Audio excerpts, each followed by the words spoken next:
Paneer tikka with white sauce అంటే మైనీ sauce లాంటిది ఇంట్లో చేసుకునేది చూపిస్తాను. అంటే ఎప్పుడు మెంట్ చట్నీతో కాకుండా ఇలా కూడా చేసుకుంటే అందులో కూడా చక్కగా ఫ్యాట్స్ అండ్ ప్రోటీన్ ఉంటాయి.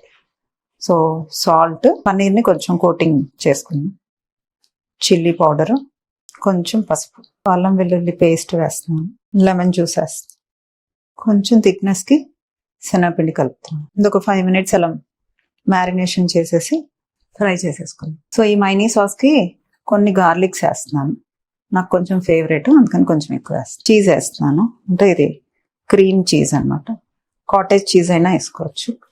నానబెట్టుకున్న క్యాజు నట్స్, కొంచెం సాల్ట్ వేస్తున్నాను, లెమన్ జ్యూస్ వేస్తున్నాను, కొంచెం హనీ వేస్తున్నాను, కొంచెం పెప్పర్ వేస్తున్నాను. దీన్ని బ్లెండ్ చేసుకుందాం. కొంచెం వాటర్ వేద్దాం.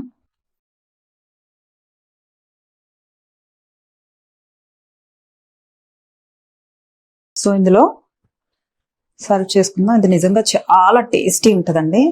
అంటే బయట సాసెస్ కన్నా ఇది చాలా బాగుంటుంది. బయట సాసెస్ లాగే ఉంటుంది, ఇంట్లో చేసుకున్న హోమ్ మేడ్ లాగేమి ఉండదు. సో పిల్లలకి చక్కగా ఇలా చేసి పెట్టండి. సో నేను పన్నీర్ టిక్కా ఇందులో చేస్తున్నాను. జస్ట్ 1 drop ఆఫ్ ఆయిల్ వేస్తున్నాను. సో చక్కగా అట్ల పెనం కన్నా ఇది బెటరు. మార్నింగ్ బ్రేక్ఫాస్ట్కి, ఈవినింగ్ డిన్నర్కి చాలా ఈజీ ప్రాసెస్. సో ఇది ఒకసారి మళ్ళీ తిప్పుకుందాం. నాకు బాగా కాలితేనే ఇష్టం, అంటే ఎక్కువగా కాలాలి, అప్పుడు టేస్ట్ ఉంటుంది. టేస్ట్ చూద్దామా అండి? పెనం మీద కూడా కాల్చుకోవచ్చు, ఇట్లా కూడా బాగానే ఉంటుంది. బట్ పెనం మీద ఇంకా బాగా నీట్గా కాలుతుంది. నేను ఆయిల్ ఎక్కువ వద్దు అనుకొని ఇలా కాల్చి. సో దీంట్లో సాస్ వేసుకుందామా? ఈ సాస్ నిజంగా చాలా బాగుంటుంది, వైట్ సాస్ లాగే ఉంటుంది. చక్కగా ఇవి పన్నీరు, క్యాజెస్ ఉన్నాయి అండ్ చీజ్ ఉంది.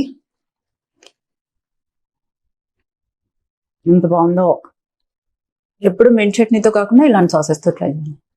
మీరు రెస్టారెంట్కి వెళ్ళి తింటున్నట్లే ఉంది. నమ్మకపోతే నిజంగా ట్రై చేసి నాకు మెసేజ్ చేయండి. ఈ మార్నింగ్ బ్రేక్ఫాస్ట్కి, డిన్నర్ ఆప్షన్ కింద చాలా బాగుంటుంది. పన్నీర్ అంటే ఇష్టపడిన వాళ్ళు కూడా ఇష్టపడతారు, అంటే ఈ సాస్తో. So save it, share it and enjoy it. Thank you for watching.